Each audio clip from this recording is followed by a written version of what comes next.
What is up, little Artmans? Welcome back to my channel, and thank you very much for tuning in to this time-lapse drawing in my toned sketchbook.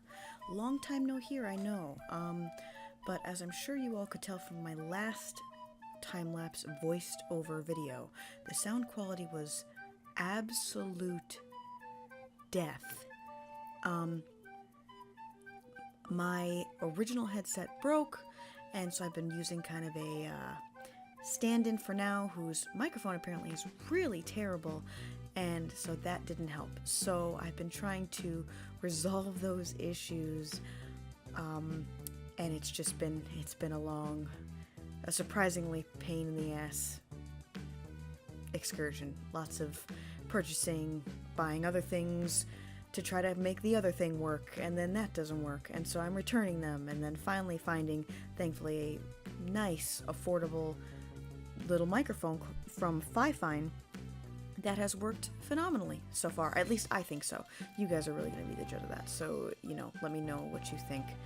And, yeah, it's very sensitive. It does pick up a lot of little ambient noises, so if you do hear, like, my dog in the background or the crickets that are currently outside, I apologize, but, nothing I can really do about it now. I'm going to see if I can order, I think it's called a... Oh, no, I don't know what it's called. The pop filter or something, that thing that goes in front of the mic. But yeah, we're gonna work on that. So, a little bit of info behind this drawing. I am trying to put together a tattoo portfolio in the hopes that somebody will be silly and foolish enough to accept me as an apprentice. I don't know how many people that are in my personal life or on here that know this, but tattooing has actually been something I've always wanted to do since I was a teenager. Honestly, since those like shows, like that whole span of TV that came out with the tattoo shows, I don't know, there's something so amazing and beautiful about art on somebody's body, about somebody wanting your art on their body forever, that just... it really speaks to me. But I was always very intimidated to even try. But, you know, a lot of my biggest problems is I am too intimidated to try things. And it really hinders your growth and hinders your happiness. So I'm trying to do other things to keep me from making those same mistakes. Since this was started in Mermay, I decided it was going to be a mermaid with a skull, because I love skulls. Drawing skulls are my favorite still life subject matter, and it just seemed very natural. If I was a tattoo artist, I'd probably be doing a lot of skulls, if I was allowed to. I didn't really use any reference for the mermaid herself, which shows in some areas, especially when we get to me, you know, doodling the scales in. But the skull I had a reference for, usually just somewhere on Pinterest. But yeah, don't do what I do. You need to use references. I just didn't because I was lazy. And I shouldn't do that. The art supplies I'm using are mainly just graphite pencils, a white chalk pastel pencil, a blendy stump that you can see me using right there, and a white color pencil to get some more detailed lines. I actually needed a lot of trial and error trying to find the right white pencils to work with this piece, because it was actually ended up being a little bit more difficult than I thought it was going to be, because, you know, they all work differently. And eventually, you know, some just wouldn't blend out well enough, some were just wouldn't even draw properly, and then finally I found this nice white pastel pencil that just really works, and I really enjoy it. I'm going in right now with, I think, my 4H pencil, yeah, because that's the really tiny one. I usually start these drawings with a 4H, which is a very, very light pencil, just to get my basic shapes in, something that will be easy to hide and erase later on. And then I go in with darker pencils, mainly that mechanical pencil that you saw me pick up just a second ago. That is a Pentel mechanical pencil in the size 0.03. So I like that a lot. It's a nice, fine, fairly durable pencil lead that gets me a lot of nice details, especially when I'm trying to draw tiny little faces and such.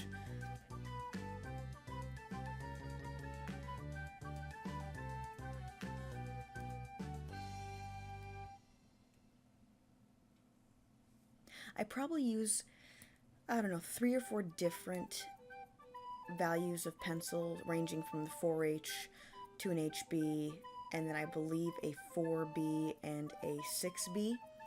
The difference is 4H's, or anything like kind of with the H in it, is harder. It's a firmer lead, so it doesn't blend as easily as a B would, which is a very soft, pliable lead that gets very, very dark.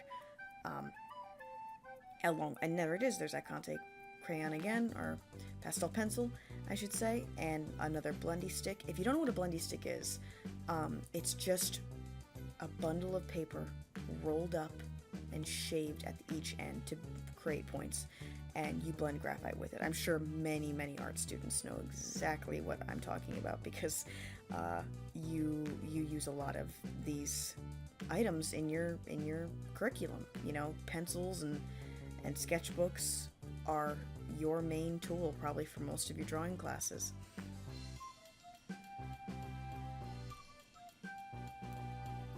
Trying out different techniques with the tail. I always really find that I get kind of lost and confused when I get to the mermaid tail. I don't really draw mermaids all that often. Oh, that guy right there, that's actually a eraser, a retractable eraser, and I got it in one of those sketch boxes, that like monthly subscription, and it's just this really fine, white, clean little eraser, and it works great. I've been using it with almost every single one of my graphite drawings because it's just really cool. So as you could see, what I just did there was I colored over most of the tail. You know, I gave it kind of a darker wash over everything else, and then I just took that little eraser and I just started pulling back out the light where I thought it should be, you know, where the folds of the fin are. I'm going in with a jelly roll pen, and this so far has been the best ink-based pen that I've found in white. I'm still not thrilled. You know, it takes a lot of effort to get that pen to be opaque. They don't have a very smooth, consistent stroke, which is very frustrating. I don't know why it's so difficult to find a white pen that works, and I know there are a lot of artists that, you know, have different preferences, but so far the jelly roll is the one that I would suggest using. I also recently, I didn't use it in this one, but I also saw actually the art YouTuber Drawing with Waffles introduce these Posca pens, and I watched her use a white one when she was doing a video on drawing on the cover of her, I believe it was her sketchbook or her new bullet journal, and oh my god, it was beautiful. It was just opaque and crystal clear, and it just looked phenomenal. So I didn't use that in this drawing because I didn't own it at the time, but I now have one, and so you'll be seeing me use that a lot in a lot of different areas.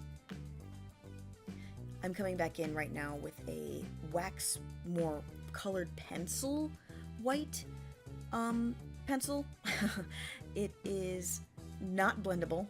You cannot take that paper stump and get a very smooth, soft edge from what my experience, but it is good for coming in with those little details if you don't want something as stark as the jelly roll pen. I like stark white, so I use the jelly roll pen a lot in this drawing. I'm just going around with that softer white pencil instead of the jelly roll pen because I like the soft glow I'm getting. I got this gold pen from Michaels. I'm not that thrilled with it. It draws fine. I don't know. I really like, if I'm going to use a gold metallic anything, I want it to work nice. But yeah, here's the finished piece. Mermaid with a skull. Is she a tiny mermaid, or is that a really giant skull? You guys decide. Anyway, make sure to check out my other social media outlets, Instagram, subscribe to my YouTube channel if you haven't already, and I am also opening an Etsy shop, so that's linked. You should be able to see that in the corner below. Anyway, I hope you guys, have a really awesome weekend. Thank you for tuning in, and, keep drawing. Keep drawing. Drawing is life. You guys are great. Keep drawing.